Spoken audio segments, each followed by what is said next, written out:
الله كفى وسلام على عباده الذين اصطفى أما بعد فأعوذ بالله من الشيطان الرجيم بسم الله الرحمن الرحيم إنا أعطيناك الكوثر فصل لربك وانحر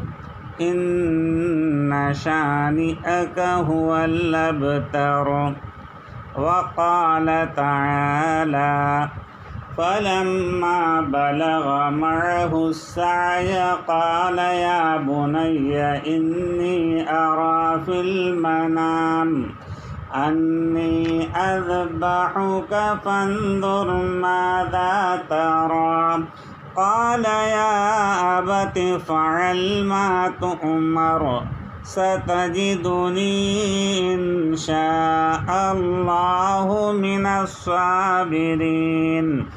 وقال صاحب القبر الأعظم محمد رسول الله صلى الله عليه وسلم من وجد سعة لأن يضحي فلم يضحي فلا يحضر مصلانا۔ بزرگان محترم، علماء کرام، حفاظ کرام، بزرگوں اور دوستوں، پوری دنیا کے میرے مسلمان بھائیوں اور بہنوں، آپ کے سامنے قرآن مقدس کی ایک مختصر صورت تلاوت کی گئی اور قرآن مقدس کی چند آیتیں تلاوت کی گئیں، حدیث پاک پیش کی گئی۔ وقت بہت مختصر ہے، بس یہ سورہ کوثر انا اعطیناک الکوثر، آقا انعامدار سرکار مدینہ تاجدار دو عالم جناب محمد الرسول اللہ صلی اللہ علیہ وسلم کے صاحبزادگان حضرت ابراہیم اور حضرت قاسم کا جب انتقال ہو گیا تو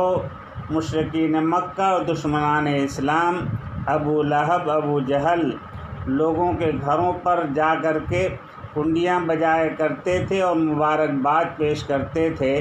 کہ العیاذ باللہ محمد تو ابتر ہو گئے، ان کی کسی کا مشن، کسی کا دین، اس کی نرینہ اولاد اگر ہوتی ہے وہی چلاتی ہے، ان کی تو کوئی نرینہ اولاد ہے نہیں۔ العیاذ باللہ محمد تو دم بریدہ ہو گئے، محمد کے مرنے کے بعد ان کا دین مٹ جائے گا، ان کا کوئی نام لینے والا نہیں ہوگا۔ تو حضور پاک جناب محمد الرسول اللہ صلی اللہ علیہ وسلم کو دین کے مٹ جانے کا ایک غم اور افسوس تھا، تو حضور پاک علیہ الصلاۃ والسلام کو اللہ تبارک و تعالی نے تسلی دینے کے لیے یہ آیت نازل فرمائی، انا اعطیناک الکوثر، اے میرے لاڈلے پیغمبر جناب محمد الرسول اللہ صلی اللہ علیہ وسلم، ہم نے آپ کو کوثر عطا فرمایا ہے، ہم نے آپ کو دونوں جہان کی کامیابی عطا فرمائی ہے، ہم نے آپ کو امام الانبیاء بنایا ہے، ہم نے آپ کو نبیوں کا اور رسولوں کا سردار بنایا ہے، ہم نے تمام چیزوں کو اور تمام کائنات کو، آپ کا مقام اور درجہ تو یہ ہے کہ میں آپ پر درود پڑھتا ہوں، میں آپ پر سلام بھیجتا ہوں، ہم نے آپ ہی کے صدقے میں ہم نے جنت کو مزین کیا، ہم نے کعبے کو عظمت آپ کے صدقے میں عطا فرمائی، آپ بڑی شان والے ہیں، بڑی رفعت والے ہیں، بڑی عظمت والے ہیں، ہم نے آپ کو قرآن عطا فرمایا، وہ قرآن جو قیامت تک قائم رہے گا، قرآن قیامت تک باقی رہے گا، دنیا کے کونے کونے میں اس کو پڑھا جائے گا۔ انا اعطیناک الکوثر، آپ کیوں غم کرتے ہیں؟ آپ کے دنیا سے سفر آخرت کر جانے کے بعد، آپ دنیا سے جب تشریف لے جائیں گے تو آپ کا دین مٹے گا نہیں، قیامت تک آپ کا دین باقی رہے گا۔ اعطیناک الکوثر، قرآن، حدیث اور کوثر اور جنت، تمام خیر کی چیزیں جو ہے اس کے اندر داخل ہیں۔ کوثر کے معنی تو اگر کوئی لکھنا چاہے قیامت تک لکھتا رہے، اس کے معنی خیر کے مکمل نہیں ہو سکتے۔ جو بھی خیر کی چیز ہے، جو بھی کامیابی کی چیز ہے، جو بھلائی کی چیز ہے، وہ ساری کی ساری چیزیں کوثر میں داخل ہیں۔ کوئی چیز کوثر سے اگر نکل جائے گی تو اس کی خیر جو ہے جاتی رہے گی۔ ہر چیز کوثر میں داخل ہے۔ تو اللہ تبارک و تعالیٰ نے یہ فرمایا ہے میرے لاڈلے پیغمبر، ہم نے دونوں جہان کی، آسمانوں کی، زمینوں کی اور دونوں جہان کی کامیابی ہم نے عطا فرمائی۔ کوثر کے معنی عرش کے بھی ہیں، کوثر کے معنی جنت کے بھی ہیں، کوثر کے معنی جو ہے کعبے کے بھی ہیں، کوثر کے معنی قرآن کے بھی ہیں۔ کوثر کے معنی اگر مجھ جیسا کم علم انسان اگر لکھنا چاہے، اس کی بھلائی، اس کی کامیابی، اس کی فضیلت، تو کوئی لکھ نہیں سکتا۔ بہرکیف اللہ تعالیٰ نے محمد الرسول اللہ صلی اللہ علیہ وسلم کو تسلی دی کہ ہم نے آپ کو دونوں جہان کی کامیابی اور کامرانی، فلاح و بہبودی عطا فرمائی ہے۔ ہم نے آپ کو بڑی شان اور بڑی عظمت اور بڑی کامیابی اور بڑا بلند بالا مقام عطا فرمایا۔ اِنَّا أَعْطَيْنَاكَ الْكَوْثَرَ۔ میرے پیارے بھائیو، بزرگوں اور دوستو، حضور پاک جناب محمد الرسول اللہ صلی اللہ علیہ وسلم کی شان میں جن لوگوں نے گستاخی کی، دنیا ہی میں حدیث میں آتا ہے کہ وہ مر نہیں سکتا۔ جو بھی آقا کی شان میں بے ادبی کرے گا، گستاخی کرے گا، وہ مر نہیں سکتا مرنے سے پہلے کسی مہلک عذاب میں مبتلا نہ ہو جائے، کسی مہلک بیماری میں مبتلا نہ ہو جائے۔ ابو لہب جو آپ کا مذاق اڑایا کرتا تھا، جب اس کے انتقال کا وقت قریب ہوا تو ابو لہب کو اتنی مہلک بیماری اس کو لگ گئی کہ تمام مکے والے مکے کی آبادی کو چھوڑ کر کے اس کے جسم سے ایسی بدبو پھیلتی تھی، اسمیل پھیلتا تھا، اتنا تعفن پھیلتا تھا کہ لوگوں کا دماغ پھٹ جاتا تھا۔ لوگ جو ہے اس کے گھر والے، اس کی اولادیں بھی جب اس کو چھوڑ کر کے چلے گئے اور وہ تنہا اپنے گھر میں دیوار سے سر ٹکرا کر کے جو ہے اس کو موت آئی ہے۔ اور جب مر گیا تو مرنے کے بعد بھی اس کے مردہ لاشے کو کوئی اٹھانے والا نہیں تھا، اولاد بھی قریب آنے کے لیے تیار نہیں تھی۔ سب یہ سمجھتے تھے کہ یہ اتنی مہلک بیماری میں مبتلا تھا، اگر قریب ہم جائیں گے تو ہمیں بھی بیماری جو ہے لگ جائے گی۔ بہرکیف کسی کی بیماری کسی کو لگتی نہیں، شریعت کا یہی حکم ہے، لا عدویٰ ولا طیر ولا حامہ، کسی کی بیماری کسی کو نہیں لگتی۔ یہ تو ہر چیز اللہ کے حکم سے جو ہے، ہر بیماری اللہ کی طرف سے آتی ہے، یہ ایک آزمائش بن کے آتی ہے، امتحان لے کر کے آتی ہے۔ بہرکیف میرے پیارے بھائیو، بزرگوں اور دوستو، اسی طریقے سے قیصر اور کسریٰ جو ہے، اس نے محمد الرسول اللہ صلی اللہ علیہ وسلم کی شان میں بے ادبی کی، گستاخی کی، تو حضور پاک علیہ الصلاۃ والسلام نے جب اسلام کی دعوت کا ایک خط جب اس کو بھیجا اس کے پاس، کسریٰ کے پاس، قیصر اور کسریٰ دو یہ حکومتیں تھیں، تو میرے پیارے بھائیوں، بزرگوں اور دوستوں، بہت مضبوط حکومت، جس طریقے سے آج امریکہ وغیرہ، روس وغیرہ جو پوری دنیا پر اپنی برتری ظاہر کرتے ہیں، اسی طریقے سے اس زمانے میں قیصر اور کسریٰ کی مضبوط حکومت تھی۔ جب حضور پاک علیہ الصلاۃ والسلام نے قیصر اور کسریٰ کے پاس اسلام کی دعوت کا پیغام بھیجا اور ایک نامہ مبارک ایک خط بھیجا، تو کسریٰ نے جو ہے، یہ تو عربی کا ایک طریقہ ہے کہ لکھا جاتا ہے اوپر من محمد الی کسریٰ، من محمد الی کسریٰ، تو اس نے جو دیکھا کسریٰ نے کہ ایسا بھی کوئی شخص انسان ہے کہ جس نے میرے نام سے پہلے اپنا نام لکھا محمد، کیونکہ من محمد کی جانب سے یہ خط ہے کسریٰ بادشاہ کے پاس کی خدمت میں۔ تو کم علم تھا، جاہل تھا، لیکن تکبر میں وہ آیا، اس نے محمد الرسول اللہ صلی اللہ علیہ وسلم کے نام مبارک کو اس نے پھاڑ دیا، آپ کے خط کی بے حرمتی کی اس نے پھاڑ دیا، تو جب حضور پاک علیہ الصلاۃ والسلام کے قاصد جب واپس آئے، انہوں نے کہا کہ آپ کے نام مبارک کی توہین کی اس نے، اور آپ کو بہت برا بھلا کہا اور آپ کے مبارک خط کو پھاڑ دیا۔ حضور پاک علیہ الصلاۃ والسلام نے ارشاد فرمایا، جس طریقے سے اس نے میرے مبارک خط کو، جو اسلام کی دعوت کا جو ہے، اللہ کی دعوت پر اللہ کی طرف بلانے کے لیے، دین اسلام کی طرف دعوت کا ایک پیغام تھا، اس نے بیعت بھی کی، بے حرمتی کی، جس طریقے سے اس نے میرے خط کو پھاڑا ہے، اللہ تعالیٰ اس کی حکومت کو پارا پارا کر دیں گے، اس کی حکومت کو بالکل جو ہے منتشر کر دیں گے، نیست نابود فرما دیں گے۔ میرے پیارے بھائیوں، بزرگوں اور دوستوں، یہ قیصر جو ہے، یہ قیصر بادشاہ متکبر، بہت ظالم جابر بادشاہ تھا، ہر وقت اسلام کے خلاف سازشیں کرتا رہتا تھا۔ چونکہ وقت بہت مختصر ہے، بالکل مختصر طور پر میں آپ کے سامنے اس پر روشنی ڈال دوں کہ کسریٰ نے جو ہے، کسریٰ کی بیوی کا جب انتقال ہو گیا تو اس نے شادی کر لی، اور جب شادی کر لی، جوان لڑکی سے شادی کی،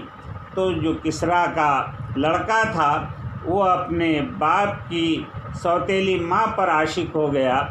ہر وقت جو ہے وہ چاہتا تھا کہ اپنے باپ کو قتل کر دوں اور میں اس پہ جو ہے نکاح کر لوں، کیونکہ وہ بہت خوبصورت تھی قیصر کی بیوی جو ہے۔ اللہ و قیصر بادشاہ نے جو ہے، جب وہ سمجھ گیا کہ یہ جو ہے مجھے ہر وقت، یہ کسی نہ کسی وقت یہ مجھے قتل کر دے گا، تو قیصر نے جو ہے ایک ایسے سم میں قاتل زہر ایک شیشی میں رکھ کر کے سب سے بڑی تجوری، اور تجوری کے اندر جو ہے محفوظ جگہ جو غلہ ہوتا ہے اس کے اندر اس نے رکھ دیا، اور اس کے اوپر لکھ دیا کہ یہ اتنی مطلب یہ کہ مجرب دوا ہے، اتنی قیمتی دوا ہے، اتنی مطلب مفید دوا ہے کہ اگر کوئی کمزور سے کمزور انسان جو ہے اس کو استعمال کر لے گا، نامرد بھی استعمال کر لے گا، تو اسے جو ہے بہت زیادہ قوت پیدا ہو جائے گی، طاقت پیدا ہو جائے گی۔ بہرکیف جب کسریٰ بادشاہ کے لڑکے نے جو ہے، کیونکہ حضور پاک علیہ الصلاۃ والسلام کے خط کو اس نے پھاڑ دیا تھا، تو گویا حضور پاک علیہ الصلاۃ والسلام کی بد دعا اس کو لگ گئی تھی، اب کہاں وہ بچنے والا تھا۔ اس نے جب بیٹے نے باپ کو قتل کیا، تو باپ کو قتل کرنے کے بعد سب سے پہلے اس نے باپ کے خزانے کی تجوریوں کی تالی اپنے قبضے میں کی، اور سب سے پہلے کھول کر کے دیکھنے لگا کہ کیا کیا خزانہ موجود ہے۔ تو سب سے پہلے سب کچھ تو موجود تھا، ہیرے جواہرات، روپیہ پیسہ، یہ درہم دنانیر، تمام سونے چاندی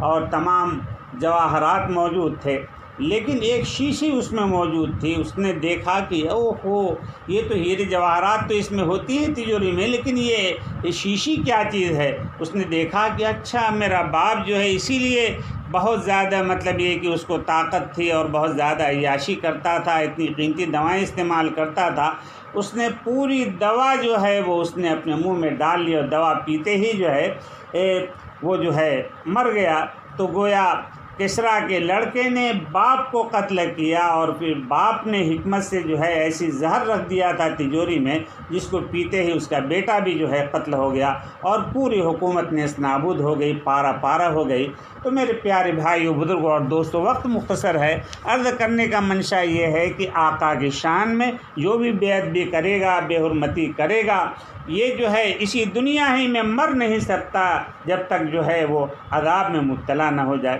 اللہ تعالی ہمیں حضور پاک علیہ الصلاۃ والسلام کی شان میں بے ادبی اور گستاخی سے اللہ ہماری حفاظت فرمائے، اور محمد الرسول اللہ صلی اللہ علیہ وسلم کی پکی سچی محبت ہمارے دلوں میں پیدا فرمائے۔ میرے پیارے بھائیوں، بزرگوں اور دوستوں، اِنَّا أَعْطَيْنَاكَ الْكَوْثَرَ، اے میرے لاڈلے پیغمبر جناب محمد الرسول اللہ صلی اللہ علیہ وسلم، ہم نے آپ کو دونوں جہان کی کامیابی عطا فرمائی، ہم نے آپ کو دین اسلام عطا فرمایا، جو دین قیم ہے، جو سب سے اعلیٰ اور افضل دین ہے۔ ہم نے آپ کو سب سے افضل کتاب عطا فرمائی جو قیامت تک قائم رہے گی۔ قرآن مقدس ہم نے آپ کو عطا فرمایا۔ آپ بڑے بلند بالا مقام والے ہیں، بڑی شان والے ہیں، آپ کا نام قیامت تک روشن رہے گا۔ آپ تو اس مقام پر ہیں کہ میں آپ پر درود پڑھتا ہوں، میں آپ پر سلام پڑھتا ہوں، آپ کا مقام اور درجہ تو عرش اعظم سے بھی افضل ہے۔ اللہ اکبر۔ اللہ تعالیٰ نے فرمایا، اب مختصر طور پر الحاصل کوثر کے کوئی معنی اگر مجھ جیسا کم علم انسان اگر اس کے مناقب کو، فضیلت کو، قدر و منزلت کو، اس کی عظمت کو اگر لکھنا چاہے، بیان کرنا چاہے، بیان نہیں کر سکتے۔ بہرکیف اب میں آگے جو ہے آپ کے سامنے روشنی ڈالتا ہوں۔ اعطیناک الکوثر فصل لربک وانحر۔ اللہ تعالیٰ نے ارشاد فرمائے، میرے لاڈلے پیغمبر صلی اللہ علیہ وسلم، آپ غم نہ کریں، آپ افسوس نہ کریں۔ اس کا فون آ گیا، کیسے وہ ہوگا؟ بند کر دو۔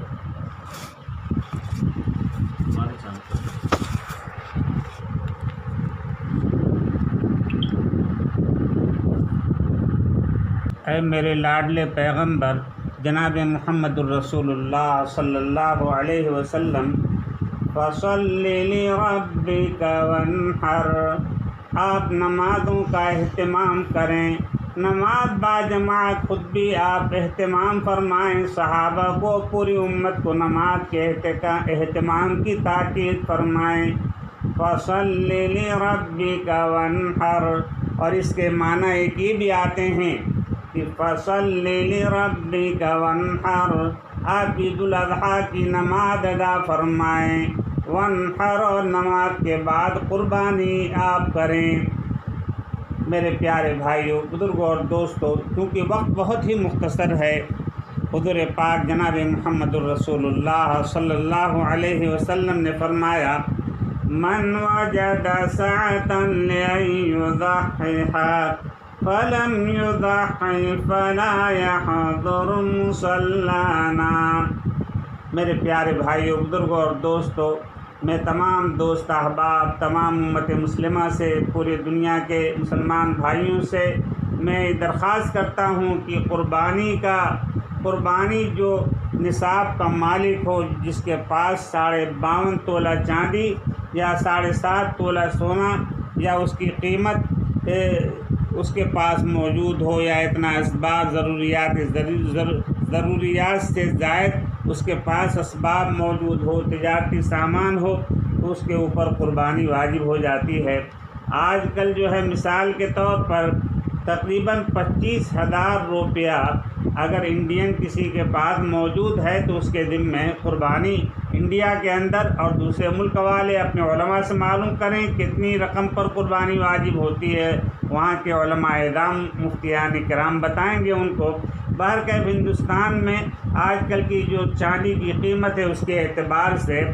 25,000 روپیہ جس کے پاس بھی ہوگا، اگر ہر گھر کے بعض لوگ قربانی کے سلسلے میں یہ سستی کرتے ہیں کہ پورے گھر والوں میں، خاندان والوں میں ایک جانور کی قربانی کر دی جاتی ہے، اور سمجھتے ہیں کہ سب کی طرف سے قربانی کی سنت اور قربانی کا وجوب جو ہے، یہ قربانی جو واجب ہے یہ ادا ہو گئی۔ یہ بہت بدیع البطلان، باطل خیال ہے، جاہلانہ خیال ہے۔ ہمیں محمد الرسول اللہ صلی اللہ علیہ وسلم کی وعید پر جو ہے ہمیں دھیان رکھنا چاہیے۔ تو حضور پاک صلی اللہ علیہ وسلم نے فرمایا، من وجد سعة لأن يضحي، میری امت میں سے جو مرد اور جو عورتیں عاقل بالغ ہوں اور ان پر قربانی واجب ہو، قربانی نہ کریں، وہ اتنے بد نصیب ہیں، اتنے بدبخت ہیں، اللہ کی ان پر ایسی لعنت ہے کہ وہ ہماری عیدگاہ میں قدم نہ رکھیں، میں اجازت نہیں دیتا کہ وہ میری عیدگاہ میں قدم رکھ دیں۔ یعنی حضور پاک علیہ الصلاۃ والسلام نے کتنی ناراضگی کا اظہار فرمایا۔ تو میرے پیارے بھائیوں، بزرگوں اور دوستوں، آج کل جو ہے بعض لوگ مختلف خیالات، بعض لوگ یہ کہتے ہیں کہ وہ رقم جو قربانی کے جانور جن پر قربانی کرنا ہے تو غریبوں میں تقسیم کر دیا جائے، صدقہ کر دیا جائے، یہ سب غلط ہے۔ قربانی جن پر واجب ہے صدقہ کرنا ہے آپ صدقہ خوب کریے، صدقہ نافلہ کریے، صدقہ واجبہ کریے، قربانی کا ایک الگ یہ واجب ہے، اس واجب کو بھی ادا کریے۔ اور گھر کے اندر جو بچے بھی بالغ ہیں میرے پیارے بھائیوں بزرگوں اور دوستوں، خاص طور سے عورتیں جو ہے ان پر تو قربانی واجب ہوتی ہی ہے، کیونکہ ان کی میکے سے جو زیور ان کو ملتا ہے اس کے مالک وہ خود ہوتی ہیں، اور ان پر عام طور سے غریب سے غریب آدمی 1,00,000 2,00,000 کا زیور تو دے ہی دیتا ہے، اور جو عمرہ ہیں وہ تو 10-10 لاکھ 20-20 لاکھ کے زیورات شادی میں دیتے ہیں اپنی لڑکی کو۔ تو بہرکیف کہنے کا منشا یہ ہے کہ میں تو یہی سمجھتا ہوں، آپ تحقیق کر لیں، جن عورتوں کے پاس جو ہے اگر زیور ہے تو ان کے اوپر الگ قربانی ہے، شوہر کے اوپر الگ قربانی ہے، اور گھر میں جو بچے وغیرہ بالغ ہیں ان کی طرف سے بھی قربانی واجب ہے۔ جیسے والدین اپنی اولادوں کو پیسے دے دیتے ہیں، پوری سال دیتے رہتے ہیں، یا جو وہ بچے جو کالج میں یونیورسٹیوں میں تعلیم حاصل کرتے ہیں سائٹ کے طور پر جو ہے وہ ٹیوشن وغیرہ کے ذریعے سے، یا کوئی گویا جاب کر کے جو ہے پارٹ ٹائم جاب کر کے جو رقم بھی وہ ان کو حاصل ہوتی ہے، اگر ان کے پاس 25,000 روپے کی رقم موجود ہے تو ان پر بھی قربانی واجب ہے، ہر فرد پر قربانی واجب ہے۔ جو بھی قربانی نہیں ادا کرے گا تو میرے پیارے بھائیوں بزرگوں اور دوستوں بہت بڑی وعید ہے، اللہ تعالیٰ اس کے بارے میں جو ہے سخت عذاب میں مبتلا کر دیں گے۔ اور حدیث میں آتا ہے کہ جو قربانی جن پر واجب وہ قربانی نہیں کرتے تو اللہ تعالیٰ ان کو طرح طرح کی بلاؤں میں، مصیبتوں میں، پریشانیوں میں، مشکلات میں مبتلا کر دیتے ہیں، یہ اللہ کی طرف سے ایک عذاب ہوتا ہے۔ تو میرے پیارے بھائیوں قربانی جو ہے یہ تو قربانی ہمارے اوپر سے بلاؤں کو، مصیبتوں کو، پریشانیوں کو دور کرنے کا ایک جو ہے ایک ذریعہ ہے، تو ہمیں اللہ کی رضا حاصل کرنے کے لیے قربانی ہم سب کو قربانی کرنا چاہیے، اہتمام سے قربانی کرنا چاہیے۔ بہرکیف کہنے کا منشا یہ ہے کہ میرے پیارے بھائیوں بزرگوں اور دوستوں، میری پیاری بہنوں، میرے جو احباب ہیں، میرے مریدین متوسلین، سب کو میں تاکید کرتا ہوں کہ قربانی کرنے میں ہرگز بخل سے کام نہ لیں۔ جن پر قربانی واجب ہے خاص طور سے اہتمام کے ساتھ قربانی کریں، اور جن کے اوپر قربانی واجب نہیں بھی ہے وہ بھی اگر اللہ کو راضی کرنے کے لیے محمد الرسول اللہ صلی اللہ علیہ وسلم کی سنت پر عمل کرتے ہوئے اگر وہ بھی قربانی کر دیں گے تو یہ بہت تقوی کی بات ہے، بہت اعلیٰ اور افضل عمل ہے۔ اللہ تعالیٰ سب کو قربانی کرنے کی توفیق اور سعادت عطا فرمائے۔ میرے پیارے بھائیوں بزرگوں اور دوستوں، صحابہ کرام رضوان اللہ تعالی علیہم اجمعین نے حضور پاک علیہ الصلاۃ والسلام سے سوال کیا،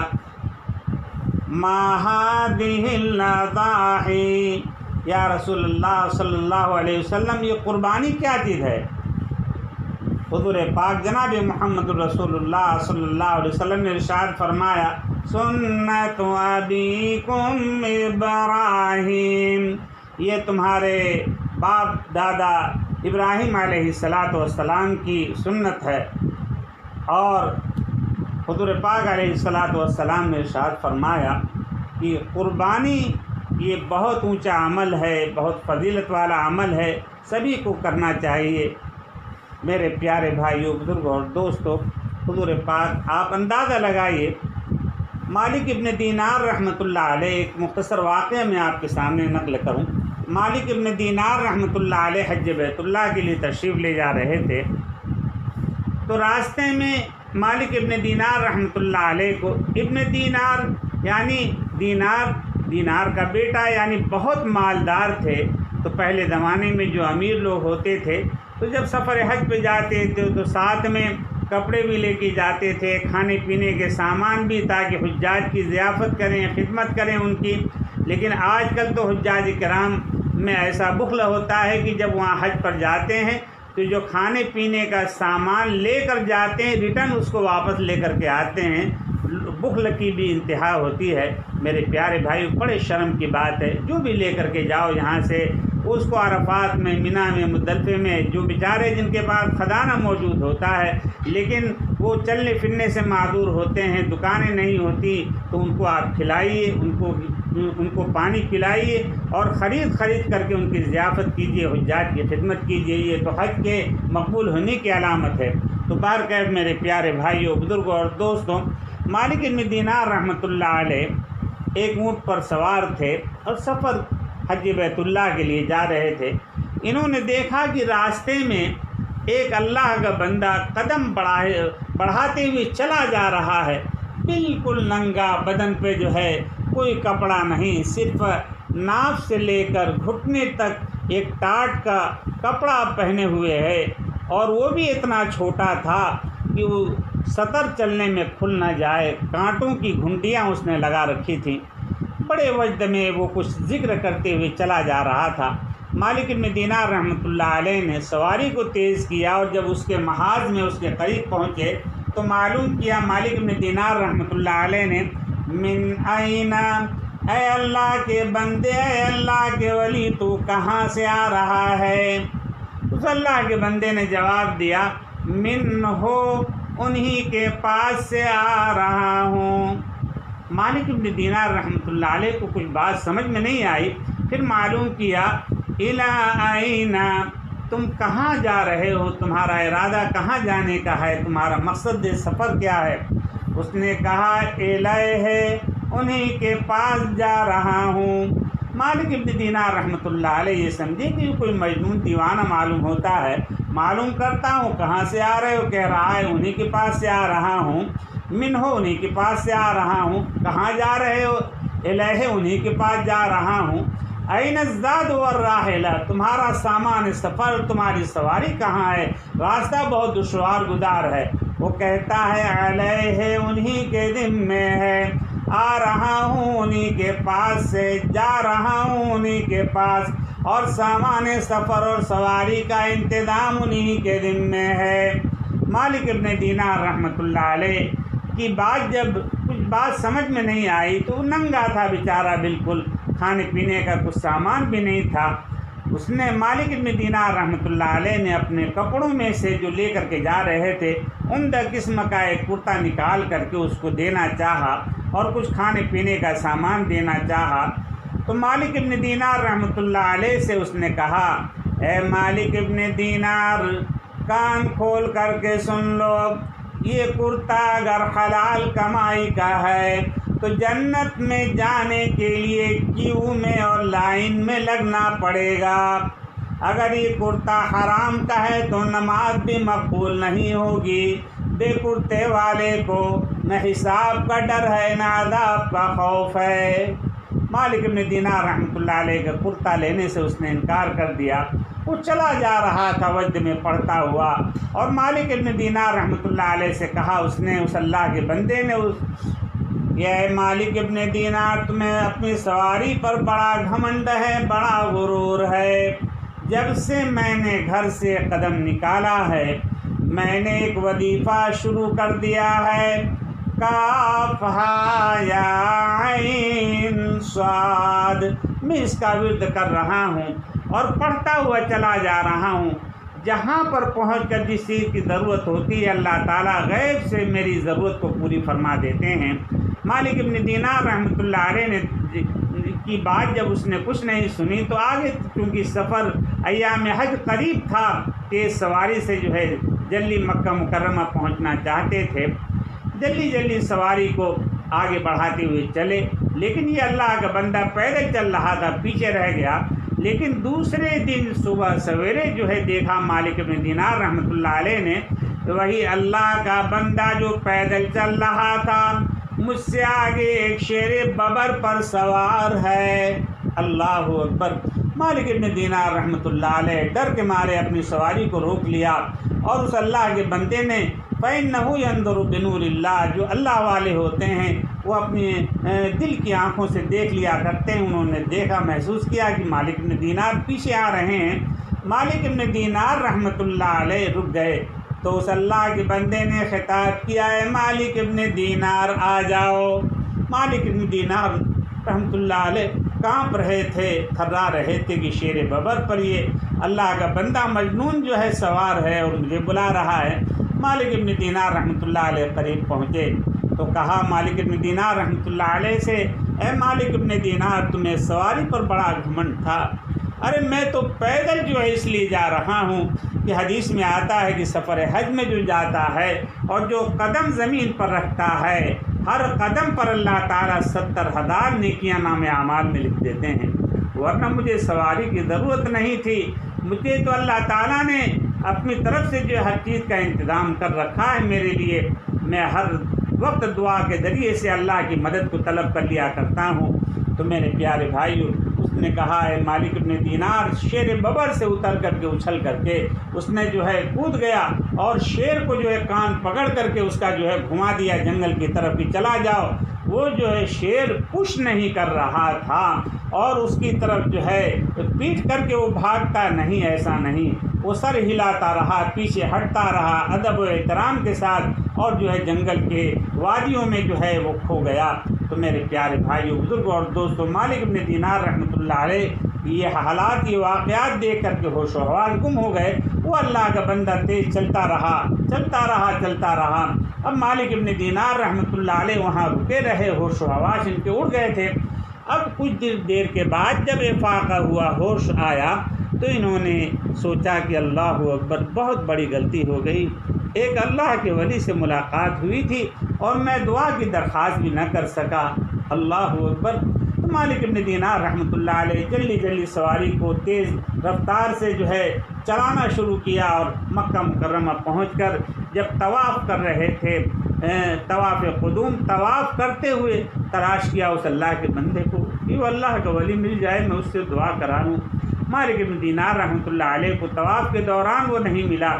پھر 8 ذی الحجہ کو حجاج کرام منا جاتے ہیں، منا میں بھی تلاش کیا، وہاں اس سے ملاقات نہیں ہوئی۔ اس اللہ کے ولی کو مالک ابن دینار رحمۃ اللہ علیہ مزدلفے میں تلاش کرتے ہیں، عرفات کے میدان میں تلاش کرتے ہیں 9 ذی الحجہ کو، وہاں بھی ملاقات نہیں ہوئی، نہ مزدلفے میں ملاقات ہوئی، نہ منا میں ملاقات ہوئی، نہ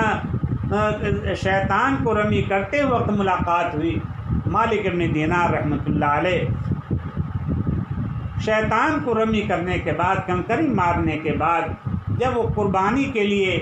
قربان گاہ میں پہنچے ہیں تو دیکھتے ہیں کہ وہی اللہ کا بندہ جو مجھے راستے میں ملا ہوا تھا، پیدل چل رہا تھا، بدن پہ کپڑا بھی نہیں تھا، بے سار و سامانی کے ساتھ، اللہ کے عشق و محبت کے ساتھ جو چل رہا تھا، ذکر کرتا ہوا اللہ کا ولی،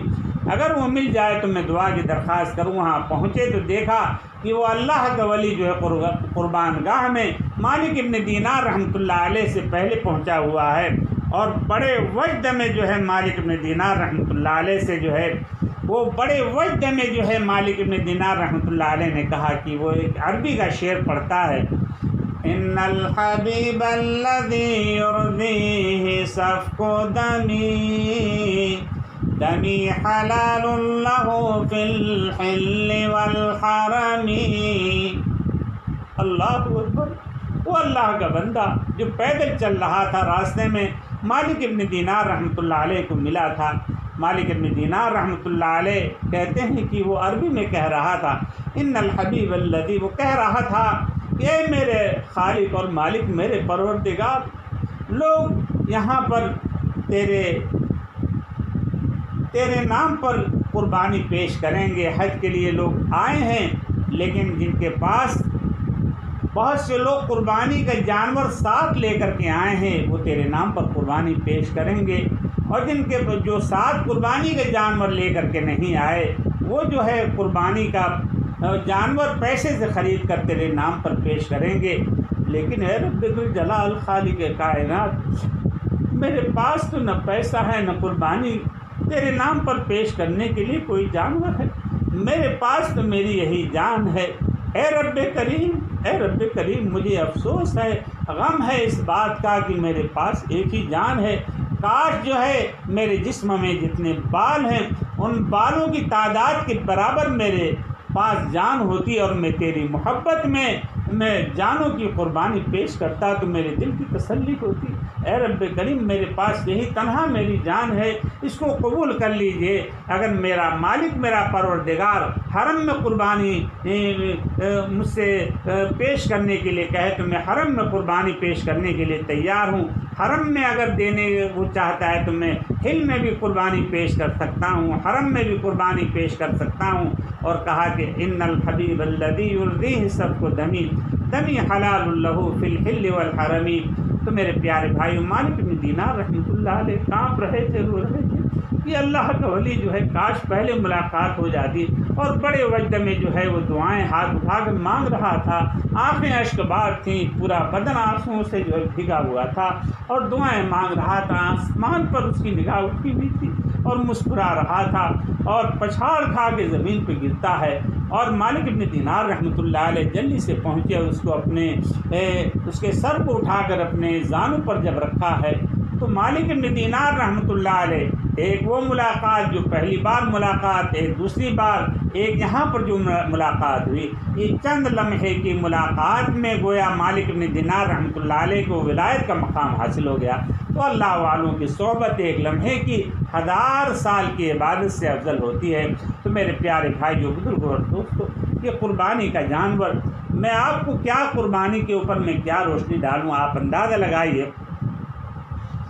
حضرت ابراہیم خلیل اللہ علیہ السلام پر کیسی کیسی آزمائش اور کیسے کیسے حالات آئے۔ فَلَمَّا بَلَغَ مَعَهُ السَّعْيَ، یعنی حضرت ابراہیم علیہ السلام کو 86 سال کی عمر تک کوئی اولاد نہیں تھی۔ حضرت ابراہیم علیہ السلام کی پہلی بیوی کا نام، حضرت ابراہیم علیہ السلام کی پہلی بیوی کا نام وہ پہلی بیوی کا نام حضرت ابراہیم علیہ السلام کی پہلی بیوی جو تھی ان کا نام سارہ تھا۔ میرے پیارے بھائیو، بزرگوں اور دوستو، حضرت ابراہیم خلیل اللہ دعا مانگتے رہے، راتوں رات دعا مانگتے رہے، رب هب لی من لدنک ذریۃ طیبۃ انک سمیع الدعاء۔ اے پروردگار میں بوڑھا ہو گیا ہوں لیکن میں تجھ سے نا امید نہیں ہوں، اے اللہ مجھے نیک صالح اولاد عطا فرما۔ اے رب کریم دعاؤں کو قبول کر لے۔ اے خالق اور مالک، اے میرے پروردگار، تو ہر چیز پر قادر ہے، بڑھاپے میں بھی تو مجھے اولاد دے سکتا ہے، اللہ تو مجھے اولاد عطا فرما۔ حضرت ابراہیم علیہ السلام مصر کے علاقے سے گزر رہے تھے۔ مصر کا بادشاہ بہت عیاش اور بہت ہی زناکار تھا۔ جو بھی اس کی سلطنت سے گزرتا تھا تو اس خوبصورت عورت کو اپنے ہاں بلا کر اپنے محل میں قید کر کے اس سے اپنی بری طریقے سے زناکاری کرتا اور خواہش پوری کرتا۔ میرے پیارے بھائیو، بزرگوں اور دوستو، ابراہیم علیہ السلام کو پہلے معلوم ہو گیا تھا، لوگوں نے بتا دیا تھا کہ کہاں جا رہے ہو، یہ تو بہت عیاش اور بہت ظالم بادشاہ ہے، تمہاری بیوی کو گرفتار کر کے اس سے جو ہے مکالہ کرے گا۔ حضرت ابراہیم علیہ السلام نے کہا اپنی بیوی سے کہ اگر یہ پوچھے بادشاہ مصر کا کہ یہ کون ہے تو میں کہوں گا کہ یہ میری بہن ہے، میں یہ نہیں کہوں گا کہ میری بیوی ہے۔ اگر میں یہ کہوں گا کہ میری بیوی ہے مجھے قتل کر دے گا اور تم کو جو ہے قید کر لے گا۔ تو حضرت ابراہیم علیہ السلام نے کہا کہ یعنی میری بہن یعنی اسلامی بہن، تمام دنیا کے یا حضرت آدم کی اولاد جتنی بھی ہیں سب بھائی بھائی ہیں، سب بہن ہیں آپس میں، اس اعتبار کے کوئی قباحت نہیں۔ ایسے موقع سے جو ہے توریہ استعمال کیا جاتا ہے۔ حضرت ابراہیم علیہ السلام نے فرمایا، بادشاہ نے مختصر کر رہا ہوں میں، مصر کے بادشاہ نے جب کہا کہ یہ کون ہے تمہاری، اس نے کہا حضرت ابراہیم خلیل اللہ نے عرض کیا یہ میری بہن ہے۔ اللہ اکبر۔ حضرت ابراہیم علیہ السلام کو مہمان خانے میں ان کو جو ہے قیام کرایا اور حضرت ابراہیم علیہ السلام حضرت سارہ کو جو ہے اپنے دربار میں بلایا اور رات کو جو ہے بدکاری کے ارادے سے جب اس نے ہاتھ دراز کیا تو ہاتھ اس کا شل ہو گیا، ہاتھ سوکھ گیا، اور جب پیچھے کرتا تو ہاتھ کا درد ختم ہو جاتا، اور جب آگے کرتا ہاتھ بڑھاتا حضرت سارہ کی طرف تو ہاتھ شل ہو جاتا، سوکھ جاتا، باہر شل ہو جانے کے معنی بے جان ہو جاتا۔ تو حضرت ابراہیم 3 مرتبہ اس نے برائی کا ارادہ کیا، تینوں مرتبہ اس کا ہاتھ جو ہے سوکھ گیا، شل ہو گیا اور بے جان ہو گیا اور درد اس میں شروع ہو گیا۔ تو حضرت ابراہیم حضرت سارہ سے وہ کہنے لگا کہ تم کوئی عورت نہیں۔ حضرت سارہ سے کہا بار بار دعا کی درخواست، ایک بار جب ہاتھ شل ہو جاتا وہ کہتا آئندہ میں تمہاری طرف برائی کے ارادے سے ہاتھ نہیں بڑھاؤں گا، تم میرے لیے دعا کرو۔ حضرت سارہ دعا کر دیتی، اس کا ہاتھ صحیح ہو جاتا، پھر برائی کا ارادہ سے ہاتھ بڑھاتا، پھر جو ہے مطلب درخواست کرتا، منت کرتا، اے سارہ آپ میرے لیے دعا کرو میرا ہاتھ درست ہو جائے۔ اور پھر اس تیسری مرتبہ بھی جب اس نے ہاتھ بڑھایا اور حضرت سارہ سے کہا کہ اب جو ہے میں توبہ کرتا ہوں اور میں تمہارے دین پر جو ہے مطلب یہ کہ جو تمہارا دین ہے میں اس پر جو ہے ایمان لاتا ہوں اور میرے اوپر حقانیت آشکارا ہو گئی، تم جو ہے مطلب یہ ہے کہ اللہ اکبر۔ اس کی یعنی مصر کے بادشاہ کی ایک لڑکی تھی، بہت پیاری لڑکی، بہت خوبصورت، جس کا پیغام دنیا کے ملکوں کے بادشاہ اور شہزادوں کے آیا کرتے تھے۔ مصر کے بادشاہ نے اپنی لاڈلی بیٹی کا حضرت ابراہیم خلیل اللہ جن کی عمر 86 سال کی تھی، اس نے کہا کہ تم میری لڑکی سے شادی کر لو۔ حضرت ابراہیم خلیل اللہ جو ہے حضرت حاجرہ کو جو ہے گویا اس نے تو جو ہے کہا کہ اس کو لونڈی بنا کر کے جو ہے لے جاؤ، اپنی خادمہ بنا کر کے۔ بہرکیف حضرت ابراہیم علیہ السلام نے عادات کر کے ان سے شادی کر لی حضرت حاجرہ سے۔ حضرت حاجرہ ایک بادشاہ کی بیٹی تھی، مصر کے بادشاہ کی بیٹی، اور اللہ تبارک و تعالیٰ سے دعائیں مانگتے رہے۔ اللہ تبارک و تعالیٰ نے حضرت ابراہیم علیہ السلام کو بڑھاپے کی عمر میں جو ہے ایک اولاد عطا فرمائی، جس کا نام حضرت ابراہیم خلیل اللہ نے اسماعیل رکھا۔ اور جب حضرت اسماعیل علیہ السلام چلنے پھرنے لگے، مختلف روایتیں ہیں، ایک روایت میں آتا ہے کہ 7 سال کی عمر ہو گئی، کسی میں 9 سال کی، کسی میں 11 سال کی، اور ایک روایت میں آتا ہے کہ جب یہ بلوغت کو پہنچ گئے۔ اللہ اکبر۔ اس سے پہلے کا واقعہ میں بتاؤں آپ کو کہ جب حضرت ابراہیم علیہ السلام ابھی دودھ پیتے بچے تھے، جب حضرت ابراہیم علیہ السلام کے بیٹے حضرت اسماعیل علیہ السلام جب پیدا ہوئے اور ابھی دودھ پینے ہی کے زمانے میں اللہ تعالیٰ کی طرف سے حکم ہوا، اے ابراہیم تم اپنے بیٹے کو مصر سے واد غیر ذی زرع، اللہ تعالیٰ کے حکم سے اللہ تعالیٰ نے حکم دیا، اور ایک سواری پر سوار ہو کر کے 1 مہینے کا سفر کر کے 4 پہاڑوں کے درمیان واد غیر ذی زرع، جو مکہ مکرمہ ہے وہاں آبادی تھی نہیں، وہاں پہنچنے کا حکم ہوا، اور رہبری میں حضرت جبرائیل علیہ السلام اونٹ کی سواری کو پکڑ کے چلتے رہے۔ جب واد غیر ذی زرع 4 پہاڑوں کے درمیان جب بیچ میں پہنچے، حضرت جبرائیل علیہ السلام نے حکم دیا کہ اپنی بیوی کو یہاں اتار دو اور اپنے بیٹے اسماعیل کو بھی یہاں پہ واد غیر ذی زرع یہاں اتار دو۔ اور اتارنے کے بعد کہا کہ ان کے لیے جلدی سے جو ہے ایک کوئی چھپر بنا دو، لکڑیاں وغیرہ جو ہے پہاڑوں پر جیسی ملی ایک چھپر بنا دیا اور وہاں چھوڑ دیا، اور تقریباً روایتیں مختلف ہیں، ایک روایت میں آتا ہے کہ تقریباً 3 دن وہاں ان کے ساتھ ٹھہرے حضرت حاجرہ کے ساتھ، اور پھر اس کے بعد وہاں سے چھوڑ کر کے واپس جانے لگے۔ جب واپس جانے لگے تو حضرت حاجرہ پیچھے پیچھے چلتی رہیں، دوڑتی رہیں کہ میرے پیارے شوہر تم ہمیں واد غیر ذی زرع، اس لک و دک میدان میں جہاں کسی پرندے کا نام و نشان نہیں، کسی انسان کا گزر نہیں، تنہا چھوڑ کر کے جا رہے ہو؟ اے میرے پیارے شوہر کہاں جا رہے ہو؟ مجھ سے آپ ناراض ہیں؟ حضرت ابراہیم خلیل اللہ کوئی جواب نہیں دیتے۔ پھر اس کے بعد حضرت حاجرہ نے معلوم کیا کہ اللہ امرک، کیا اللہ تعالیٰ نے آپ کو اس بات کا حکم دیا مجھے چھوڑ کے جانے کا؟ حضرت ابراہیم خلیل اللہ نے گردن سے اشارہ کیا اور آگے چلتے رہے۔ حضرت حاجرہ نے کہا کہ جب اللہ تعالیٰ نے کے حکم سے آپ مجھے چھوڑ کر جا رہے ہیں، میرا پروردگار مجھے میرے بچے کو ضائع نہیں کرے گا۔ نہیں،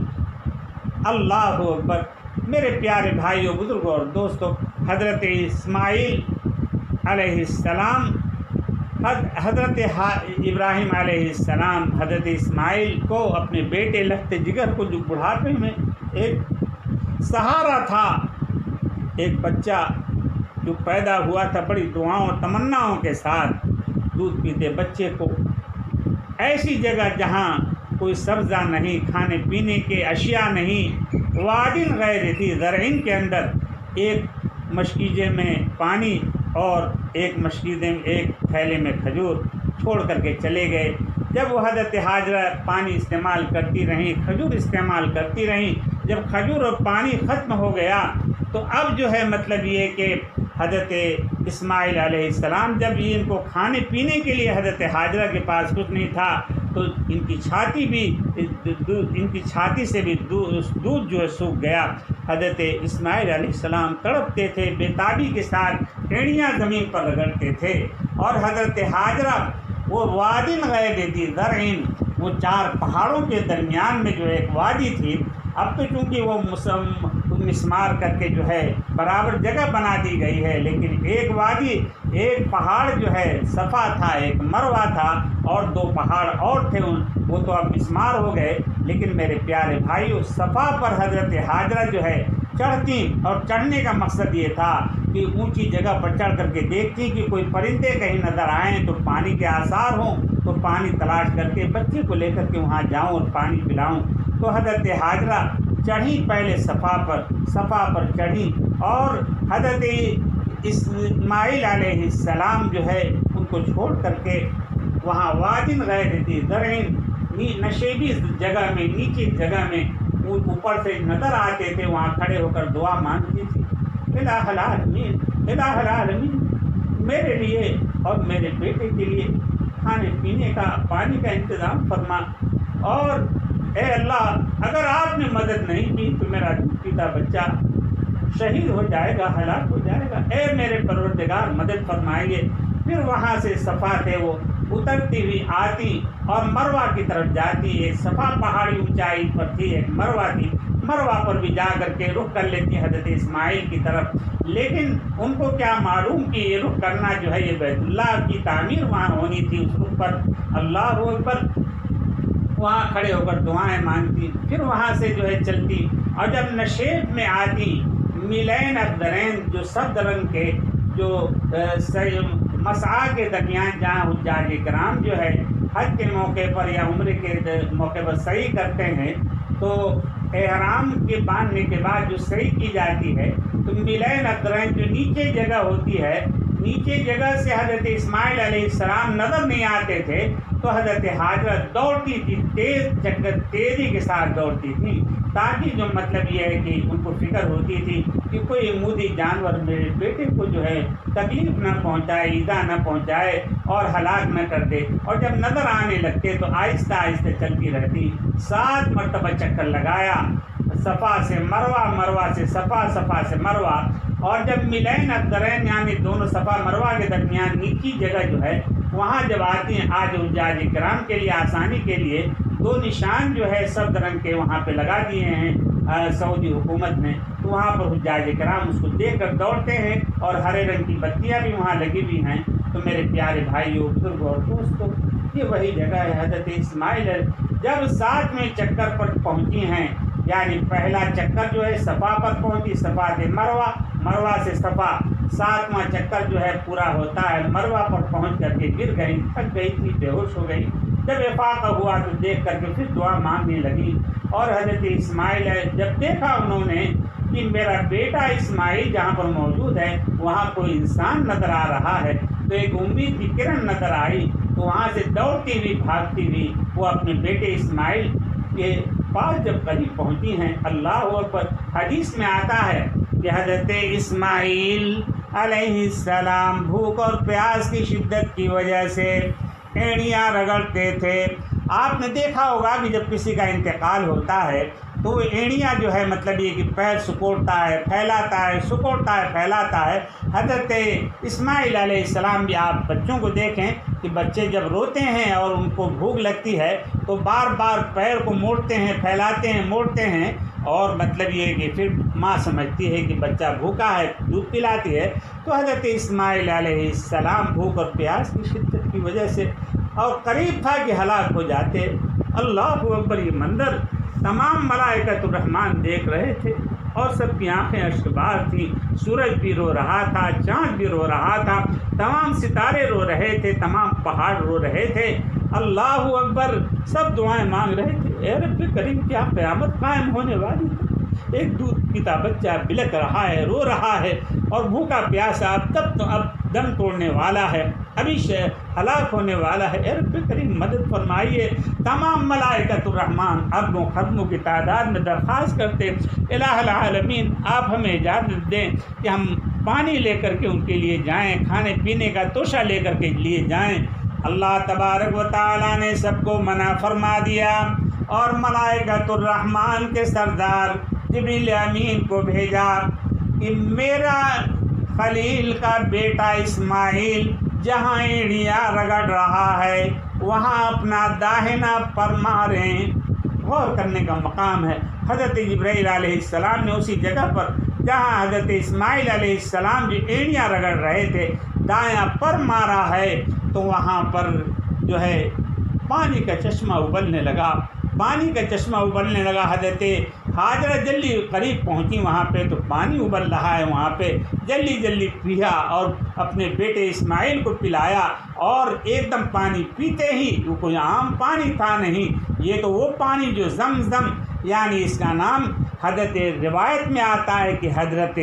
ہاجرہ اس پانی کی مڈیر بنانے لگی، پانی کو روکنے لگیں کہ پانی کہیں ختم نہ ہو جائے تاکہ پانی کا ذخیرہ ہو جائے۔ اللہ اکبر! مڈیر بنانے لگی اور پھر بھی پانی بہہ رہا تھا تو حضرت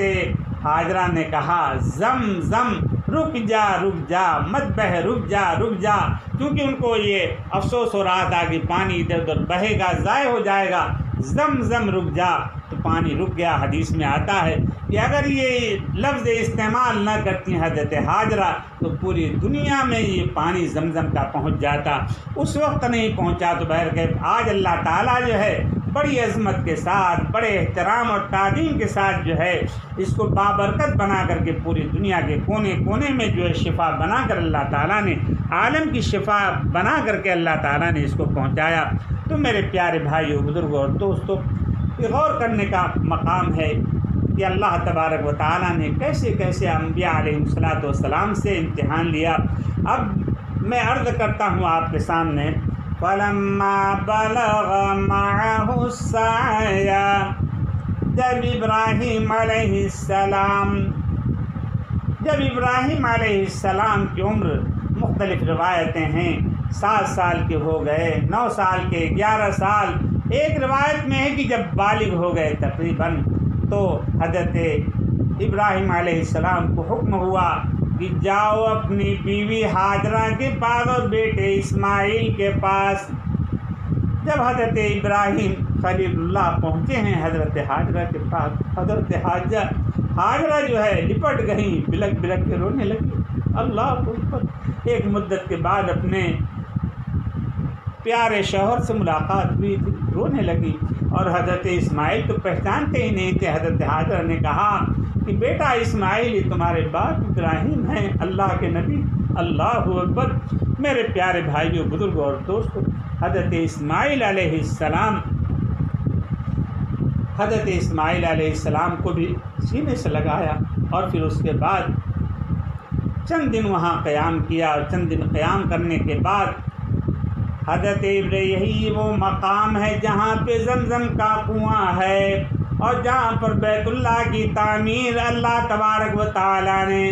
حضرت اسماعیل اور حضرت ابراہیم علیہ السلام کے ذریعے سے کرائی۔ حضرت ابراہیم خلیل اللہ بیت اللہ کی تعمیر کا کام کر رہے تھے، معماری کا کام کر رہے تھے، حضرت اسماعیل جو ہے اینٹ پتھر گارا دے رہے تھے۔ اللہ اکبر! میرے پیارے بھائیوں بزرگوں اور دوستوں، جب حضرت چلنے پھرنے لگے، سہارا بنے، تو اللہ تبارک و تعالیٰ نے پھر امتحان لیا۔ حضرت ابراہیم علیہ السلام سے کیسا کیسا امتحان دیا۔ اللہ اکبر۔ الدنیا دار الامتحان، یہ دنیا امتحان کی جگہ ہے۔ میرے پیارے بھائیوں، اللہ تبارک و تعالیٰ نے حکم دیا حضرت ابراہیم علیہ السلام کو، اے میرے خلیل، تم اپنے لگتے جگر کی قربانی میرے نام پر پیش کرو۔ اللہ اکبر۔ حضرت ابراہیم علیہ السلام نے اپنی پیاری بیوی ہاجرہ سے کہا کہ میرے بیٹے اسماعیل کو جو ہے اچھے کپڑے پہنا دو اور ان کو غسل کرا دو، مجھے اپنے دوست سے ملاقات کرنے جانا ہے، میرے دوست کی دعوت پر میں ان کو لے کر کے جا رہا ہوں۔ اللہ اکبر۔ میرے پیارے بھائیو، بزرگوں اور دوستوں، حضرت ہاجرہ نے بڑی عظمت کے ساتھ اور بڑے پیار و محبت کے ساتھ پیشانی کو بوسہ دیتے ہوئے ان کو کپڑا پہنایا اور رخصت کیا، بالوں میں کنگھی کی۔ جب حضرت ابراہیم علیہ السلام نے اپنے ساتھ چھری لے لی، رسی لے لی اور حضرت اسماعیل علیہ السلام کو منا کی طرف لے کر کے چلے۔ جب منا کی طرف لے کر کے چلے ہیں اور جب پہنچے ہیں قربان گاہ میں، اللہ اکبر، تو پہلے قربان کے لیے جہاں قربانی جب حضرت ابراہیم خلیل اللہ کو حضرت ابراہیم خلیل اللہ اپنے بیٹے اسماعیل کو ذبح کرنے کے لیے جہاں لے کر کے جا رہے تھے مذبح کے پاس، تو وہاں پہنچنے سے پہلے شیطان، اللہ اکبر، شیطان نے جو ہے سب سے پہلے بہکایا حضرت اسماعیل کو، کیا اسماعیل تمہیں معلوم ہے یہ جو تمہارا باپ تمہیں قتل کرنے کے لیے لے جا رہا ہے، دیکھو اس کے پاس جو ہے رسی بھی ہے اور چھری بھی ہے۔ اللہ اکبر۔ حضرت اسماعیل نے کہا کہ بیوقوف، یہ جو ہے مطلب اس زمانے میں جو ہے شیطان انسانی شکل میں سامنے آ کر بہکایا کرتے تھے، کہا کہ میرا باپ جو ہے مجھ سے محبت کرتا ہے اور جب میری طرف دیکھتا ہے تو اس کی آنکھوں سے شہد کے جو ہے چمک جو ہے چھلک جاتی ہے، تو تم جو ہے کیسے کہہ رہے ہو میرا باپ ہرگز مجھے قتل نہیں کرے گا۔ اللہ اکبر۔ جب وہاں ان کی بات نہیں چلی، اللہ اکبر، پھر اس کے بعد جو ہے شیطان آیا، عورتیں جلدی سے بہکاوے میں آ جاتی ہیں، حضرت ہاجرہ کے پاس آیا اور آنے کے بعد کہا کہ ارے وہ صاحبزادے محترم کہاں ہیں اسماعیل؟ کہا کہ ان کے والد ابراہیم اپنے دوست سے ملاقات کرنے کے لیے لے گئے ہیں۔ اللہ اکبر۔ اللہ۔ شیطان نے کہا کہ ارے دیوانی پاگل ہو گئی ہو، وہ تم نے جب جا رہے تھے تو تم نے نہیں دیکھا کہ ان کے پاس چھری بھی تھی؟ کہا کہ ہاں چھری تھی۔ کہا کہ ان کے پاس جو ہے رسی بھی تھی؟ کہا رسی تھی۔ کہا کہ یہ رسی سے باندھ کر ذبح کریں گے وہ اسماعیل کو، جلدی جاؤ اور اپنے اسماعیل کو چھڑا کر لے کر کے آؤ۔ حضرت کہا کہ نہیں۔ حضرت ہاجرہ نے کہا کہ میرا شوہر اتنی ارمان، اتنی دعاؤں اور بڑھاپے میں اولاد، ایک لوتی اولاد اللہ تعالیٰ نے عطا فرمائی، میرا شوہر ہرگز ایسا نہیں کرے گا، میرا شوہر تو اللہ کا نبی ہے۔ اللہ اکبر۔ میرے پیارے بھائیوں، بزرگوں اور دوستوں، حضرت ابراہیم خلیل اللہ جب وہ وہاں پر بھی جو ہے مطلب یہ کہ جب ابراہیم علیہ السلام انہوں نے، پھر شیطان نے کہا کہ اللہ تعالیٰ نے حکم دیا ہے اس لیے لے کر کے جا گئے ہیں ذبح کرنے کے لیے، تو حضرت ہاجرہ کہنے لگی ارے شیطان تو نہیں ہے، اگر اللہ تعالیٰ کا حکم ہے تو میرا بیٹا اگرچہ بڑھاپے میں میری خوشی کا ایک سہارا تھا، اگر اللہ تعالیٰ نے میرے بڑھاپے میں ایک بیٹا دیا ہے، کاش اگر ہزاروں بیٹے بھی ہوتے تو میں اللہ کی محبت میں سارے بیٹوں کو قربان کر دیتی، مجھے کوئی غم نہیں، اگر اللہ کا حکم ہے تو میں بالکل راضی ہوں اس پر۔ حضرت ابراہیم علیہ السلام کے پاس بہکانے کے لیے گیا کہ پاگل ہو گیا، دیوانہ ہو گیا، بڈھے، تجھے شرم نہیں آتی کہ تو بڑھاپے میں اتنی محنت اور منت سماجت کے بعد یہ اللہ نے تجھے اولاد عطا کی، تو ذبح کر رہا ہے؟ ارے اس کی جگہ تو جانور کو ذبح کرتے، اونٹوں کو ذبح کرتے، تو جو ہے اس کو اپنے بیٹے کو کیوں ذبح کر رہا ہے؟ حضرت ابراہیم علیہ السلام نے 7 کنکریاں ماری، اسی کو کہتے ہیں جمرہ عقبہ، یعنی پہلے دن جو ہے بڑے شیطان جمرہ اکبر بھی کہتے ہیں، جمرہ کبریٰ بھی اس کو کہتے ہیں، 7 کنکریاں ماری جاتی ہیں، پھر اس کے بعد جو ہے قربانی کی جاتی ہے، یعنی یہ وہ کہتے ہیں دم شکر اس کو کہا جاتا ہے۔ حضرت ابراہیم علیہ السلام لے کر کے گئے، اور فلما بلغ معه السعي قال يا بني إني أرى في المنام أني أذبحك فانظر ماذا ترى۔ اے میرے بیٹے اسماعیل، یا بنی انی ارا فی المنام، اے میرے بیٹے میں نے خواب دیکھا ہے کہ میں تم کو ذبح کر رہا ہوں، انی ارا فی المنام انی اذبحک فانظر ماذا تری، تو تمہاری کیا رائے ہے؟ اللہ تعالیٰ نے مجھے تمہیں ذبح کرنے کا حکم دیا ہے، تمہاری کیا رائے ہے؟ اللہ اکبر، سکوت اختیار کیا۔ حضرت ابراہیم خلیل اللہ نے جب یہ کہا کہ قال یا بنی انی ارا فی المنام انی اذبحک فانظر ماذا تری، میرے پیارے بیٹے میں نے خواب میں دیکھا کہ اللہ تعالیٰ نے مجھے حکم دیا کہ میں تمہیں اللہ کے نام پر ذبح کروں، ماذا تری، تمہاری کیا رائے ہے؟ قال یا ابت فعل ما تؤمر، سکوت بھی کافی تھا، لیکن اسماعیل علیہ السلام نے عرض کیا، میرے ابا جان، یا ابت فعل ما تؤمر، اے میرے پیارے ابا جان، جس بات کا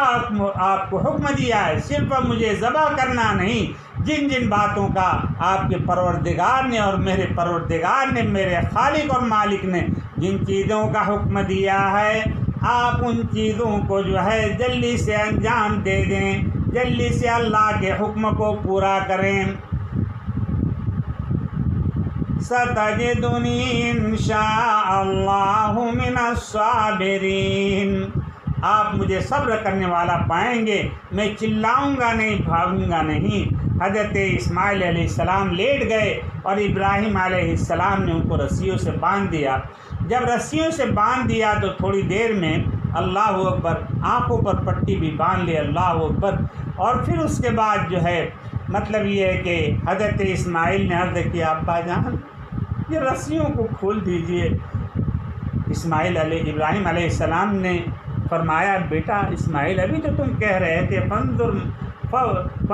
ففعل ما تؤمر، جس بات کا آپ کو حکم دیا آپ اس کو انجام دیجیے، اللہ کے حکم کو پورا کریں، مجھے ذبح کریں۔ کہا کہ ہاں ذبح کریے، لیکن یہ رسی کھول دیجیے۔ کہیں مورخین یہ کہیں گے کہ یہ مطلب یہ ہے کہ بھاگ رہے تھے زبردستی، ان کو جو ہے ان کے باپ ابراہیم خلیل اللہ نے ذبح کیا، میں خود لیٹ جاتا ہوں، آپ مجھے ذبح کیجیے۔ ستجدنی انشاء اللہ من الصابرین فلما اسلما وتلہ للجبین، جب پوچھا ابراہیم علیہ السلام نے، ابراہیم بھی راضی ہو گئے کہ میں تمہیں ذبح کروں، اور ابراہیم ذبح کرنے پر راضی ہو گئے، اور اسماعیل علیہ السلام ذبح ہونے کے لیے راضی ہو گئے۔ اللہ اکبر، اسلم وتلہ للجبین، جب پیشانی کے بل لٹال دیا، اور اس میں مختلف روایتیں ہیں، وقت چونکہ مختصر ہے، اور پھر ابراہیم علیہ السلام بار بار چھری کو جو ہے ذبح کے لیے حضرت ابراہیم علیہ السلام اسماعیل علیہ السلام کے حلقوم اور حلق پر اس کو بار بار چھری پھیرتے تھے، لیکن حضرت اسماعیل علیہ السلام ذبح نہیں ہوتے تھے، بار بار چھری کو تیز کرتے تھے، اور پھر غصے ہو کر کے کہا کہ اے چھری تو مطلب یہ کاٹتی کیوں نہیں؟ تو چھری کو اللہ تعالیٰ نے قوت گویائی دی، بولنے کی طاقت عطا فرمائی کہ اے خلیل اللہ، اے ابراہیم خلیل اللہ، پروردگار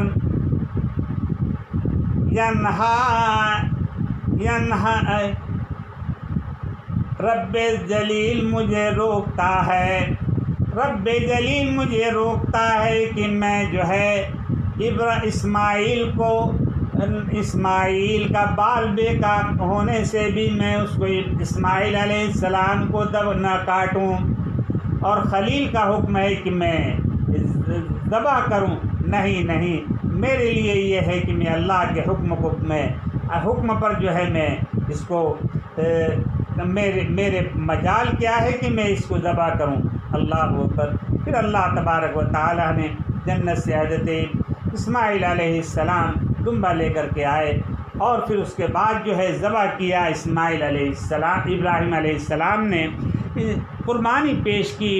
اسماعیل علیہ السلام کے بدلے میں جنت سے دمبا آیا، اس کو ذبح کیا، اور ذبح کرنے کے بعد میرے پیارے بھائیو جب ذبح کیا ابراہیم علیہ السلام نے،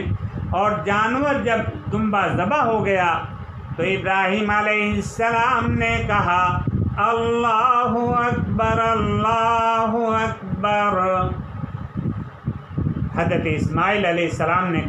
کہا لا الہ الا اللہ اللہ اکبر۔ حضرت جبرائیل علیہ السلام نے کہا اللہ اکبر وللہ الحمد۔ میرے پیارے بھائیو، بزرگوں اور دوستو، یہ جو ہے قربانی کا جانور ہر ایک کو جن پر واجب ہے، تمام امت مسلمہ سے میں درخواست کرتا ہوں کہ چاہے تنگی ہو، ہر کام کو آگے پیچھے کر کے، غیر ضروری اخراجات کو آگے پیچھے کر کے، کفایت شعاری کر کے، اگر بکرا نہیں کر سکتے، سستا جانور جو ہے جو جہاں ملتا ہے وہیں قربانی کا جانور آپ اپنے نام پر پیش کریں۔ اس سے بڑھ کر کوئی افضل عمل نہیں ہے قربانی کے ایام میں۔ اور 9ویں ذی الحجہ کو جو ہے یہ روزہ رکھنا بہت فضیلت ہے، اور شب قدر کے برابر، دن بھی شب قدر کے برابر ثواب رکھتا ہے۔ رات بھی 9ویں ذی الحجہ کو گویا عرفے کا دن اور عرفے مزدلفہ کی رات جو ہے بڑی شب قدر کے برابر اس کی فضیلت ہے۔ تمام دوست احباب سے درخواست کرتا ہوں کہ 9ویں ذی الحجہ کی رات کو وہ ضائع نہ کریں، بلکہ زیادہ سے زیادہ عبادت میں، ذکر میں، تلاوت میں جو ہے گزاریں۔ اور میں درخواست کرتا ہوں پوری دنیا کے مسلمانوں سے اور تمام متوسلین احباب سے، دوستوں سے،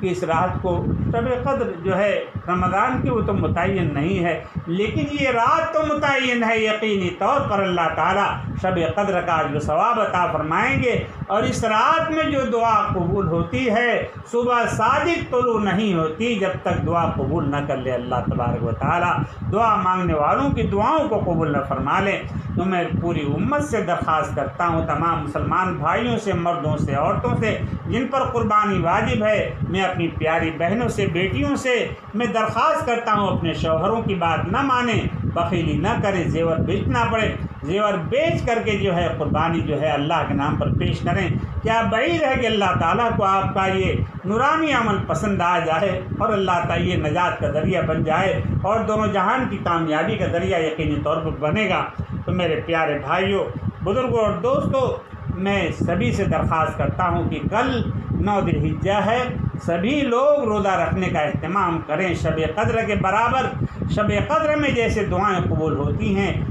کل کے دن میں بھی دعائیں قبول ہوں گی، اور آج کی رات جو ہے 9ویں ذی الحجہ، آج کی رات میں بھی دعائیں قبول ہوں گی۔ خوب عبادت میں، ذکر میں، تلاوت میں اس کو گزاریں۔ اور میں پوری امت سے، پوری دنیا کے مسلمانوں سے، جوانوں سے، بزرگوں سے، بچوں سے، مردوں سے، عورتوں سے درخواست کرتا ہوں کہ دعا کریں کہ اللہ تعالیٰ پوری دنیا سے، دنیا کے ملکوں سے، اور ایک ایک گاؤں دیہات سے اللہ تعالیٰ، ایک ایک بستی سے، ایک ایک آبادی سے تمام مہلک بیماریوں کو اللہ تعالیٰ دور فرما دے۔ خاص طور سے کورونا وائرس کی بیماری کو، مہلک بیماری کو آنن فانن کن فیکون کے طریقے سے اللہ تعالیٰ دور فرما دے۔ اے رب کریم، جن کو آپ نے ابھی تک بچا کر رکھا ہے، اے اللہ سب کو، اے اللہ کورونا وائرس اور مہلک بیماری سے بچا دیجئے، اور سب کو اپنے حفظ و امان میں لے لیجئے۔ اے رب کریم، اگر تیری رحمت کا ایک قطرہ بھی پورے عالم پر پڑ جائے، رب کعبہ کی قسم پوری دنیا سے کورونا وائرس کی بیماری اور تمام بیماری نابود ہو جائے گی۔ اے اللہ، چند رحمت کے چھینٹے پورے عالم پر ڈال دے، اور کورونا وائرس کو اللہ دور فرما دے۔ اے رب کریم، جو زندگی گزر گئی وہ تو برباد ہو گئی، جو زندگی کے کچھ ایام، کچھ مہینے، کچھ سانسیں جو رہ گئی ہیں، اے اللہ آخرت کی تیاری، عبادت، ذکر، تلاوت، توبہ استغفار کے لیے، ندامت کے آنسو بہانے کے لیے، اے اللہ، اے رب کریم، خوب توبہ استغفار کرنے کے لیے اے اللہ کثرت سے ذکر کرنے کے لیے اے اللہ ہمیں لمبی عمر عطا فرما۔ جب دنیا سے جانے کا وقت ہو، جب ہماری عمر پورا ہو جائے، سفر آخرت کا وقت آ جائے، تو اے اللہ ہماری زبانوں پر کلمہ طیبہ لا الہ الا اللہ محمد رسول اللہ جاری فرما اور ہمیں کلمے والی موت نصیب فرما۔ اے اللہ جو لوگ اس کورونا وائرس مہلک بیماری میں انتقال کر گئے، اے اللہ ان کو شہادت عظمیٰ کا درجہ عطا فرما، اور جو ہمارے دوست احباب بہنیں بیٹیاں جوان بچے بزرگ بوڑھے جو بھی انتقال کر گئے، اے اللہ ان کو اپنی جوار رحمت میں جگہ عطا فرما، ان کے سب اولادوں کو، بیٹیوں کو، بیٹوں کو، بیویوں کو، عزیز و اقارب رشتہ داروں کو، دوست احباب کو، تمام پسماندگان کو صبر جمیل عطا فرما۔ اے اللہ پوری امت کے حال پر رحم فرما، سب کی روزی میں، تجارت میں، کاروبار میں اے اللہ اپنی شان رحمت کی وسعت کے بقدر ترقی عطا فرما۔ اے رب کریم، اے رب کریم، اے اللہ ہم تجھ سے دگنی چوگنی ترقی کی دعا نہیں مانگتے، اے اللہ یہ تو تیری شان میں بے ادبی اور گستاخی ہے۔ اے اللہ جتنی وسیع تیری رحمت ہے، جتنی وسیع تیری قدرت ہے، اپنی رحمت کی وسعت کے بقدر اپنی شایانی شان اے اللہ پوری دنیا کے مسلمانوں کو اور کامل انسانیت کو اور تمام انسانوں کو اے اللہ مالداری عطا فرما، خوشحالی عطا فرما، پوری دنیا کی اے اللہ یہ بے روزگاری کو اے اللہ ختم فرما دیجئے، اے اللہ پوری دنیا میں خوشحالی عطا فرما، سب کی روزی میں، تجارت میں، کاروبار میں، کھیتی باڑی میں، ملازمت میں اے اللہ ترقی اور خیر و برکت عطا فرما، سبھی کو اے اللہ خوب مالداری عطا فرما۔ اے اللہ رزق کی تنگی بہت بڑی آزمائش ہے، لوگ رزق کی تنگی میں آ کر کے کفر تک جو ہے ناشکری تک پہنچ جاتے ہیں، اے اللہ ہم آزمائش کے قابل نہیں، امتحان کے قابل نہیں، اے رب کریم، اے رب کریم، اے رب کریم، ہمیں، ہماری اولادوں کو، پوری امت کو، ہمارے دوست احباب کو، ایک ایک مسلمان بھائیوں کو، ایک ایک انسان کو اے اللہ خوشحالی عطا فرما، مالداری عطا فرما، سب کی تنگ دستی کو دور فرما، تمام انسان اے اللہ چاہے مسلم ہو غیر مسلم ہو اے اللہ سب اے اللہ تیرے لاڈلے پیغمبر کے امتی ہیں، اے اللہ سب کو ہدایت سے مالا مال فرما دے، اور ہمارے ہندو بھائیوں کی بھی اور ہندو بہنوں کی بھی اور جوانوں کی بھی سب کی پرابلم کو اے اللہ حل فرما دے۔ وصلی اللہ تعالی علی النبی الکریم، سبحان ربک رب العزت عما یصفون وسلام علی المرسلین والحمد للہ رب العالمین، لا الہ الا اللہ محمد۔